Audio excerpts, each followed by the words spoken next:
लंबी जुदाई 4 दिन प्यार और बड़ी लंबी जुदाई।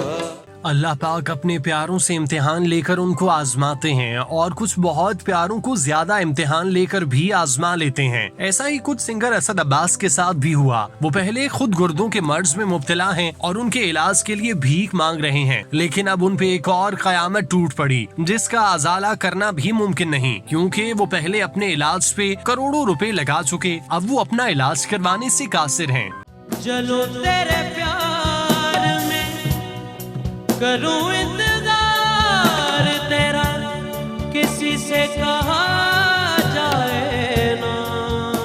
सिंगर असद अब्बास की मुश्किलात में दिन ब दिन इजाफा होता जा रहा है। वो हर रोज एक मुश्किल का शिकार हो रहे हैं। उनकी बीमारी भी बिगड़ रही है क्योंकि वो मुसलसल डायलिसिस करवा रहे हैं, जिससे उनके खून के खलियात खराब हो रहे हैं और इसके साथ साथ उनको खून की कमी हो रही है। उनकी कंडीशन दिन ब दिन खराब हो रही है। उनको इलाज की अशद जरूरत है, जिसके लिए उन्होंने सोशल मीडिया और इलेक्ट्रॉनिक मीडिया पे अपने मद्दाहों से मदद की अपील की, जिसके बाद उनकी कुछ माली इमदाद भी हुई, लेकिन वो उतनी ना हो सकी जिससे वो अपनी मंजिले मकसूद की तरफ रवाना हों और अपना इलाज करवा सकें। नाजरीन, जब असद अब्बास अपने लिए माली इमदाद की अपील कर रहे थे तो उनके वहमो गुमान में न था कि उनके लिए अल्लाह पाक की तरफ से एक और आजमाइश तैयार है, वो भी औलाद की सूरत में। असद अब्बास ने जब अपने इलाज के हवाले से अपील की तो उन्हीं दिनों उनका छोटा बेटा भी पैदा हुआ, जो पैदाइशी तौर पर बीमार था। उसको भी अस्पताल ले जाया गया, जहाँ उसके टेस्ट करवाए गए तो मालूम हुआ उसको भी संगीन किस्म की बीमारी लाहक है। असद के बेटे के टेस्ट करवाने पे मालूम हुआ कि उनके बेटे की पैदाइशी तौर पर बड़ी आंत ही नहीं, उनको पाखाने का मसला है, जिसके बायस उनके पेट की अंतड़ियां खराब हो रही हैं। उसको भी इलाज की शदीद जरूरत है। पाखाना न आने के बायस वो भी जिंदगी और मौत की कश्मकश में है। डॉक्टर्स ने उनको फौरी तौर पे ऑपरेशन करवाने का मशवरा दिया और उनको नेशनल अस्पताल लाहौर रेफर किया, जहाँ सबसे पहले उनकी नेशनल अस्पताल में 5 लाख रुपए की एक सर्जरी हुई, जिसके बाद उनके पाखाने का सिस्टम उनके पेट पे ही लगा दिया गया। अब वो अपना पाखाना पेट के जरिए ही पास करते हैं। इसके बाद भी 5 लाख रुपए की दूसरी सर्जरी हुई, जो कामयाब रही। अब वो मेजर सर्जरी की तरफ जा रहे हैं, जो नेशनल अस्पताल लाहौर में होगी। इस सर्जरी पर भी तकरीबन 25 लाख रुपए खर्च होगा और उनकी पैदाइशी तौर पर बड़ी आंत न होने की वजह से जो मसाइल उनको लाहक थे वो हल होने की तरफ जाएंगे। उनकी मेजर सर्जरी में उनको प्लास्टिक की बड़ी आंत डाली जाएगी, जिसके बाद वो नॉर्मल जिंदगी की तरफ आ जाएंगे और आम इंसानों की तरह अपनी जिंदगी गुजार सकेंगे।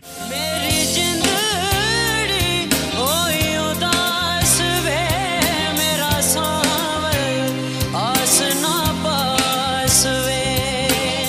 असद अब्बास के बेटे इस वक्त 2 साल के हो चुके। अब वो सर्जरी के काबिल हैं। अगर इस उम्र में उनकी सर्जरी हो गई तो उसके कामयाब होने के बहुत चांसेस हैं। असद अब्बास ने पहली दोनों सर्जरियां भी पैसे उधार लेकर करवाई हैं। नाजरीन, असद अब्बास इस वक्त अपनी बीमारी को भूले हुए हैं। वो अपने बेटे की बीमारी और उनके इलाज के लिए हाथ पांव मार रहे हैं। हमारी नाजरीन से अपील है कि मुश्किलात में घिरे इस पाकिस्तानी असासे की मदद करें और उसके अपने इलाज के साथ साथ उसके बेटे के इलाज के लिए भी दिल खोल कर मदद करें, ताकि वो अपने बेटे का इलाज करवा सकें। असद अब्बास अपनी बीमारी के खिलाफ तो भरपूर तरीके से लड़ रहे हैं और बहादुरी के साथ मुकाबला कर रहे हैं, लेकिन बेटे की बीमारी उनको तोड़ रही है। वो अपनी बीमारी को भुलाकर बेटे के लिए फिक्रमंद हैं, क्योंकि अपना दुख तो उन्होंने बर्दाश्त कर लिया, लेकिन बेटे का दुख उनको कमजोर कर रहा है। क्योंकि कोई भी वालिदैन अपना दुख बर्दाश्त कर सकते हैं, लेकिन जब औलाद की बारी आती है तो वो टूट जाते हैं। असद अब्बास की वालिदा ने अपनी बीमारियों का मुकाबला किया, सख्तियां झेली, लेकिन जब बात उनके बेटे की बीमारी की आई तो उसको बर्दाश्त न कर सकी और बेटे को दुख में देखकर कुड़ती रहीं और बिलाखिर मौत ने उनको अपनी आगोश में ले लिया। अब असद अब्बास भी अपनी बीमारी के साथ बहादुरी के साथ लड़ रहे हैं, लेकिन बेटे की बीमारी का जिक्र उनकी आंखों में आंसू ले आता है। वो बेटे की बीमारी का बताते हुए फूट फूट कर रो पड़ते हैं, क्योंकि वो बेबस हो चुके हैं। बीमारी में अब तक तकरीबन 8 करोड़ रुपए लगा चुके। अब वो बेबसी की तस्वीर बने हैं, क्योंकि एक वक्त में उनके पास सब कुछ था और वो लोगों की मदद करते थे, लेकिन अब वो बेबस और मजबूर बाप बन चुके, جس کے پاس اپنے علاج کے لیے پیسے نہیں. ان کا بیٹا زندگی اور موت کی کشمکش میں ہے. اسد عباس کے مطابق ان کے بیٹے کی یہ سرجری بہت میجر ہے جس میں خدا نہ خواستہ ان کی موت بھی واقع ہو سکتی ہے. انہوں نے اپنی تمام مداحوں سے اپیل کی کہ وہ ان کی مدد کریں اور دعا کریں. اسد کے مطابق ان کا بیٹا اللہ کا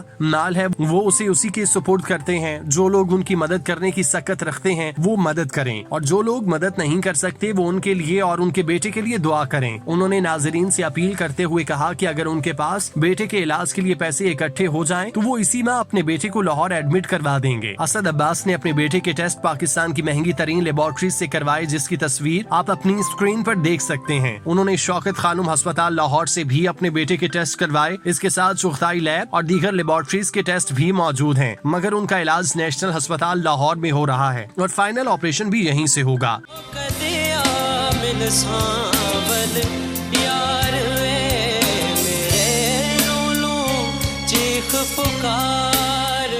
ناظرین, اسد عباس کی اپنی بیماری کی بات کریں تو چند سال پہلے ان کو بلڈ پریشر کا مسئلہ تھا, جس پر انہوں نے ڈاکٹر کو دکھایا. ڈاکٹر نے انہیں بلڈ پریشر کا مسئلہ بتایا اور ان کو بی پی کی گولیاں دیں, جن کو وہ روٹین میں کھاتے رہے اور ٹھیک ہو گئے. دوبارہ انڈسٹری کی طرف لوٹ آئے. وہ بی پی والی دوائیوں کے ساتھ چند ماہ ٹھیک رہے, پھر ان کی اچانک طبیعت خراب ہو گئی. ان کو فیصل آباد کی ہسپتال منتقل کیا گیا, جہاں ان کے تمام ٹیسٹ ہوئے. ناظرین, جب ان کے خون کے ٹیسٹ ہوئے تو ان کو گردوں کے ٹیسٹ دوبارہ کروانے کا کہا گیا, جس کے بعد انہوں نے پھر سے گردوں کے ٹیسٹ کرائے اور رپورٹس ڈاکٹر کو دکھائیں. ڈاکٹر نے جو خبر ان کو سنائی اس سے انہیں آسمان اپنے سر پر گرتا محسوس ہوا اور زمین پہ کھڑے ان کے پاؤں منو وزنی ہو گئے. ان میں ہلنے جلنے کی سکت نہ رہی, کیونکہ ڈاکٹرز نے ان کو بتایا تھا کہ آپ کے دونوں گردے ناکارہ ہو چکے ہیں. ان کی کنڈیشن بہت خراب ہے جو دن بدن بگڑتی جائے گی, اسی لیے جلد از جلد گردے واش کرانا شروع کر دیں, بلکہ کل ہی گردے واش ہوں گے. بقول اسد عباس کے یہ خبر سننے کے بعد ان کے گھر میں قیامت ٹوٹ پڑی. ان کو کچھ سمجھ نہیں آ رہا تھا کہ ان کے ساتھ اچانک کیا ہوا. ان کے ساتھ ایسا ہو سکتا ہے کیونکہ وہ بالکل حشاش بشاش تھے, بالکل ٹھیک تھے, پاکستان میں کنسرٹس کر رہے تھے, وہ ذہنی طور پہ بالکل اس چیز کے لیے تیار نہیں تھے, مگر یہ سب ہو چکا تھا. اس کے بعد انہوں نے اگلے روز گردے واش کرانے شروع کیے. یہ عمل مسلسل کئی مہینوں تک چلتا رہا. وہ ایک مہینے میں کئی بار اس اذیت سے گزرتے تھے. وہ کئی گھنٹے ڈائلیسس مشین پر پڑے رہتے, اپنے ماضی, حال اور مستقبل کے بارے میں سوچ کر پھوٹ کر رو پڑتے تھے. جب ان کے گردے واش ہونا شروع ہوئے تو ڈاکٹر نے بتایا کہ وہ گردہ تبدیل کروا سکتے ہیں, اسی لیے گردے کا انتظام کریں, جس پہ ان کا تمام خاندان راضی ہو گیا. سب نے گردہ دینے کی حامی بھر لی. ان کے بھائی ظہیر عباس نے ان کو گردہ دے دیا, جس کا ٹرانسپلانٹ بہت مہنگا تھا. انہوں نے اپنا گھر اور گاڑیاں بیچ کر اپنا علاج کرایا اور نارمل زندگی کی طرف واپس آ گئے. لیکن قدرت کو کچھ اور ہی منظور تھا. جب ان کا ٹرانسپلانٹ ہو چکا تو اس کے چند ماہ بعد ان کی دوبارہ طبیعت خراب ہو گئی, جس پر وہ دوبارہ ہسپتال آ گئے تو ایک اور بری خبر ان کا انتظار کر رہی تھی. ڈاکٹرز نے بتایا کہ اس وقت ان کا ٹرانسپلانٹ کامیاب ہو گیا تھا, لیکن اب ان کا گردہ پھر سے ناکارہ ہونا شروع ہو گیا ہے, جس کے باعث وہ دوبارہ ڈائلیسس کروانا شروع کر دیں. یہ خبر ان کے لیے قیامت سے کم نہ تھی, کیونکہ وہ دوبارہ سے اسی اذیت میں واپس آ گئے تھے جو ابھی تک جاری ہے. اب ان کا علاج امریکہ میں ممکن ہے, جس پہ تقریباً 5 کروڑ خرچہ ہے, جس کو وہ برداشت نہیں کر سکتے. اسی لیے انہوں نے عوام سے اپیل کی ہے.